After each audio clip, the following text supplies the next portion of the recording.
with us for the rest of the show. But right now, we are kicking it on the couch with hip-hop artist Chris Sandoe. Chris. What's going on? What's up, man? What's going on, y'all? What's going on, man? How you feeling? Man, I'm good. Welcome, welcome. Glad to be We're here. excited that you're here with us today. I'm excited to be here with you guys. So tell us a little bit about your testimony. Talk to us. Well, let's see. I've been doing music for a while now. I've been doing it over 10 years. I wasn't always doing Christian music, though. But matter of fact, I want to give you guys a gift real quick. What? For real? Oh, man. I love it. Great. There you go. Album, so Okay. Thanks, man. Appreciate it, wanted to Chris. Drop you guys Well, that. so you guys actually know each other. I think that is so amazing. Yeah. You're on today, and I'm like, Yeah. oh, let's see, introducing, and you Done guys. some ministry together. Yeah. Yes. So how do you guys know each other? Well, I go to Abundant Living in Rancho Cucamonga. Shout out to Abundant Living. Yeah, shout out to Abundant Living, yes. And Pastor Eddie, he was the pastor over our young adult ministry. It's called Phase 2. Loved Phase 2, amazing ministry. And that was like a very instrumental part in my growing in my relationship with Jesus. And so I got a lot of love for this guy. Not just because he's a veteran. Shout out to all the veterans. Yeah. Love you guys. Shout out to my dad, too, who's a veteran, a Marine. Yeah. But Hoorah. I got a lot of love for this guy. Man, we're excited that you're here. Yeah, so excited. Well, I think that's just an amazing story. But tell us a little bit about your EP, and just kind of take us back to how you got started in music. Okay, well, I've been doing music for a long time, as I said, but I wasn't always doing Christian music. I'm super tall. I'm 6'8". So You guys can't tell with him sitting down. I'm like, I could have worn 5-inch heels, and I would have been He good does to go. play basketball really well. Yeah, I play basketball. Basketball is like mandatory. If you're like 6, especially my height, 6'8", it's mandatory. People won't let me slide without playing basketball. I get questions all the time. But actually, basketball kind of is one of the reasons why I do music too. Like, I started singing in high school. I would sing the rallies. People would hear me sing. They're like, oh, sing for this teacher. And the teacher was like, oh, wow, you can sing. So they would have me sing the national anthem at the rallies and stuff like that. And that helped me kind of like work some of the nerves out, But a friend of mine, he got invited to play basketball at Snoop Dogg's house. And like Snoop Dogg lived up the street from us, but he was in the mansions and stuff. We were down in the hood area. So I was in Montclair and he was in Claremont at the time. And his, what it was is he met Snoop Dogg's brother. And so he invited us to play. They had a full court, basketball court back there. And it was like, yeah, come through, man, and come play. And I ended up getting really cool with Snoop's brother. His name is Bane. And they started doing music, and I would pay attention and watch what they do, learn the song structure, learn how to make tracks. Got to see people make tracks and stuff like that. And then I just had a desire to start learning that aspect of creating music myself.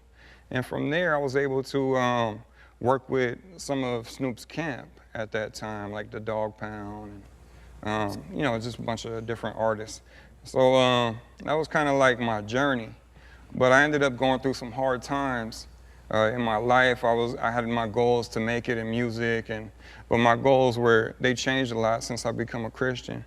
My goals before was just to get money, take care of my family, but now my goals are to share this message and this message of hope that I have in Jesus. Amen. And it's not about any of the money or anything like that. If you know me, you know I sell my music on my website or wherever for the cheapest I can. Yeah. My goal is to be able to point people to Jesus. And I think hip hop is a way where people don't automatically put the walls up and just don't want to hear about what you're talking about. This way, this art that we're blessed with, I'm able to share Jesus without people automatically putting the walls up and not wanting to hear about it. So I'm just grateful for the opportunity. I'm humbled that the Lord would allow me to be used to do something like this. Yeah. And, So tell us, what is your passion about reaching this generation with your music? What's the passion? I know it's Jesus Christ, but what other? Well, you know what? I admire people like C.S. Lewis. C.S. Lewis, amazing author, apologist.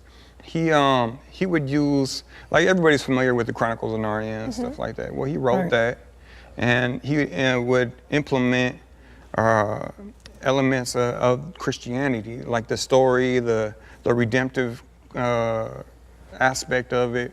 So he would apply, he would apply his worldview into his art form. And so that's like my passion. I want to be able to, I don't want to just reach people in the church. I want to get more people into the church. I want more people to, and not just to get into the church, but I want people to have a relationship with Jesus. And I believe that's what Jesus would do. He would go to places where a lot of church people probably wouldn't go to. Yeah. And that's my goal. My passion is to minister to people, hit them with real topics and stuff like that, stuff that's going on in the real world. Yeah. Tell us a little bit about that transition, because I can only imagine as a young kid, like playing basketball with Snoop Dogg's family and you know, starting to make music with them, you had to have just been on this trajectory. And I want to know about that transition, like what struck your heart that was God telling you, you know, maybe this isn't what I'm supposed to be doing. Yeah. Well, it was, you know, a lot of fun at that time to be around them, but you see all kind of things when you're around people. And for me, I had these goals. You know, I was working on my project back then, and I had some big names on my project with me and all that. But I ended up having some tough life issues come into play. You know, like I was working as well, so they were talking about laying off people at my job. And then both of my parents, their health was deteriorating at that time. And then on top of it all, I was going through a divorce. And I had a little baby boy, you know, I had a little son that I would see every day. And he was my love, you know, and I would just not be able to see him was a hard thing. So all that stuff happening, it made me have to do a little self-evaluation, have to look at how I'm living my life. And I had moved in with my parents. They lived in a house in Ontario, and it was right next to this small church.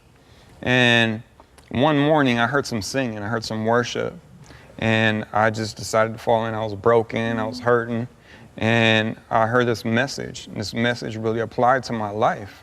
And from that moment, because I had been to church a lot of times, but it was just like to get credit with God, you know, like, but at that moment I really was hungry to learn and grow and let my roots get deep and get to know Jesus. So good. Well, real quickly before we let you go, because we're almost running out of time, but I want you to talk about this EP and just the creation of this, and then we're going to be hearing you a little bit later on in the show. Yeah. Yes. Well, the EP, I'm really proud of it. It's been getting a lot of good reviews, good press. I was able to work with a producer that produced for Andy Mineo's last project, and then another producer who produced for Alex Faith, Eshawn Burgundy, the Dream Junkies and stuff like that. So it was an honor to be able to work with those guys. And it's just a SoCal vibe, you know, so I hope people enjoy it, continue to enjoy it. I love to see where it flies to and where people, you know, tell me, reach out to me, please, and tell me what you like and what ministered to you, because I love hearing that stuff. Absolutely. Well, thank you so much, Chris. We're going to be hearing him later on in the show, but coming up right now, we have Meliana again with Dear Mirror.